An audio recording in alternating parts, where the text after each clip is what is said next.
Hello student, today I am going to explain chapter 4 more on Excel. देखिए आज हम Excel के बारे में बात करते हैं. यस गर्ल्स, देखिए क्या पूछ रही है. Yesterday my teacher gave me a data to enter into a Excel worksheet. When I started entering data, I see that some cell contain similar data. Can I copy the data in a cell into another cell?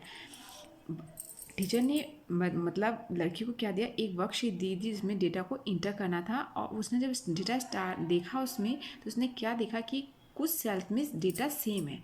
तो can I copy the data same in into another cell, कि क्या हम उस data को another मतलब copy करके दूसरे cell में भी कर सकते हैं. तो बॉयज़ देखिए आंसर क्या कह रहा है. Yes we can copy the data in a cell into another cell. Let's learn about how to copy the content of a cell. Yes हम बिल्कुल कर सकते हैं. इसके लिए हमें थोड़ा पढ़ना होगा. देखिए क्या है फिर. Copying moving data, just similar to Word, data can be copied, moved from one cell to another in Excel. Let us perform these operations. जैसे हम लोग वर्ड में करते हैं, इसके से सेम प्रोसेस इसमें भी होता है. हम अपने एक्सेल पे भी डेटा को कॉपी मूव करा सकते हैं. ठीक है, कट कॉपी पेस्ट कर सकते हैं. Cut, copy and paste data. We can use the cut, copy and paste command in Excel to move or copy entire cell content. When we use the cut command, the content is moved to the new place and removed from its original place. We can cut copy paste command का use हम data को मतलब move या cut दूसरे cell में करने के लिए करते हैं. व्हेन वी यूज़ कट, जब हम कट कमांड का यूज़ करते हैं, डैट मीन्स कि हम कट एंड कॉपी में क्या डिफरेंस होता है कि जहाँ पे हम कट कर रहे हैं तो वो जो हमारा ओरिजिनल प्लेस होता है वो वहाँ से रिमूव हो जाता है. एंड जो नया प्लेस हम कर रहे हैं वहाँ पे वो पेस्ट हो जाता है. एंड कॉपी में क्या होता है, जो हमारा ओरिजिनल प्लेस होता है वहाँ पे भी डेटा रहता है, और जो नई जगह पे हम पेस्ट करना चाह रहे हैं वहाँ पे भी हमारा डेटा रहता है. बस दोनों में इतना ही डिफरेंस है. In case of the copy command, content is copy at the new place and the axis of original place. ठीक है, देखिए दिया गया ना, जो ओरिजिनल प्लेस होगा वहाँ पे भी हमारा डेटा रहेगा एंड जो न्यू प्लेस होगा वहाँ पे भी. When you move or copy a cell, Excel moves or copy entire cell content and cell formatting. उसके लिए हमें कुछ स्टेप करने होंगे अपने डेटा को कॉपी करने के लिए या कट करने के लिए. Select the cell. स्टेप हमारा फर्स्ट क्या होगा, select the cell that you want to move or copy. सबसे पहले मुझे सेल को सिलेक्ट करना होगा जिसका डेटा हम चाहते हैं मूव कराना या कॉपी कराना. Click on cut copy command in clipboard. Group on home tab to move copy the content of this selected cell. ये कट कॉपी कमांड हमारे क्लिपबोर्ड में होता है जो हमारे होम टैब में होता है. ठीक है, to move cell, to move cells click cut. अगर आप अपने सेल को मूव करना चाहते हैं, अगर आपने कट क्लिक किया है, कट करना चाह रहे हैं तो आप कट पे क्लिक करिए. टू कॉपी सेल, अगर आप कॉपी करना चाह रहे हैं तो आप उसके लिए कॉपी का पे क्लिक करेंगे. Click on the cell where you would like the paste the information. अब आप उस सेल पे क्लिक करेंगे जहां आप अपने डेटा को पेस्ट करना चाहते हैं. Click on paste command in the clipboard. Group on home tab to paste. अब आप पेस्ट कमांड पे क्लिक करेंगे जो हमारे क्लिपबोर्ड में होगा under the home tab.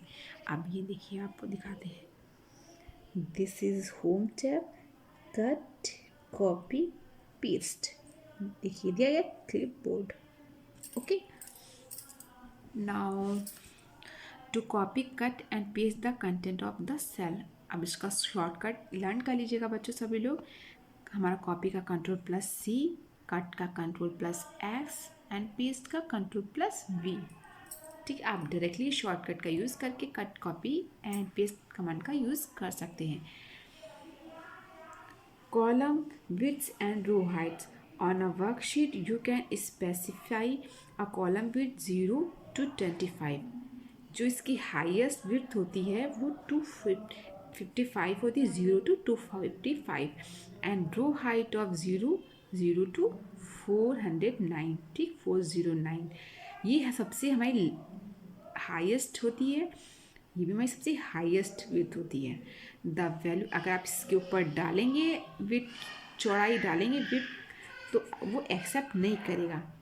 This value represent the number of character that can be displayed in a cell that is formatted with the standard font. ये this क्या होता है, जो हमारी वैल्यू को रिप्रेजेंट करता है, number of character that can be display, जो हमारे सेल में दिखता है, इस formatted with the standard font, जो हमारे स्टैंडर्ड फॉन्ट के फॉर्मेटिंग के थ्रू होता है. The default column width is 8.43 pixel character होता है. ठीक है, जो हमारी बाय डिफ़ॉल्ट विड्थ होती है कॉलम की वो 8.43 होती है and the default row height is 15 points होती है by default. If a column row has a width of height 0, it is hidden, it is not visible in the grid. अगर हम रो या हाइट किसी की भी हाइट या विड्थ को ज़ीरो कर देंगे तो वो सेल हमारी हाइट हो जाएगी. ठीक है, वो कॉलम, सॉरी सेल नहीं, वो कॉलम या रो जो भी हो जिस पे आप ज़ीरो कर दोगे तो वो हमारी हाइड हो जाएगी. ठीक, वो हमें नहीं दिखेगी. और अंडू और रीडू के थ्रू हम दोबारा उसको जैसे है, अगर आप अनहाइड करना चाहते तो वो भी कर सकते हैं. ठीक है, set column with row height. अब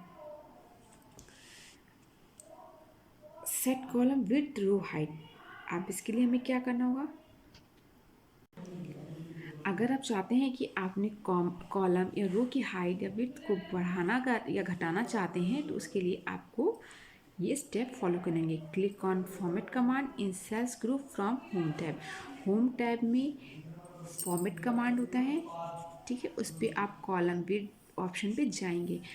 चूज कॉलम विड्थ और row height under cell size section from the drop down list. आप कॉलम विड्थ या रो हाइट के अंदर जाएंगे जहाँ पे आपको सेल साइज को डिसाइड करना होगा या लिखना होगा. फिर आपको एक ड्रॉप डाउन लिस्ट दिखेगा. अ कॉलम विड्थ और row height dialog box will appear. अभी देखिए ये डायलॉग बॉक्स ओपन होके आ गया ना. Step 4, in the column width और row height box type the value that you want to column और रो टू बी. अब इसमें जो भी आप, जैसे 15 है, आप 20 करना चाहते हैं, 80 करना चाहते हैं, उतना आप दोनों में कर सकते हैं. या आप एक में करना चाहते हैं तो बस करके उसको ओके कर देंगे. आप अपना अकॉर्डिंग रो या कॉलम की हाइट या विड्थ को बढ़ा या घटा सकते हैं. ठीक है,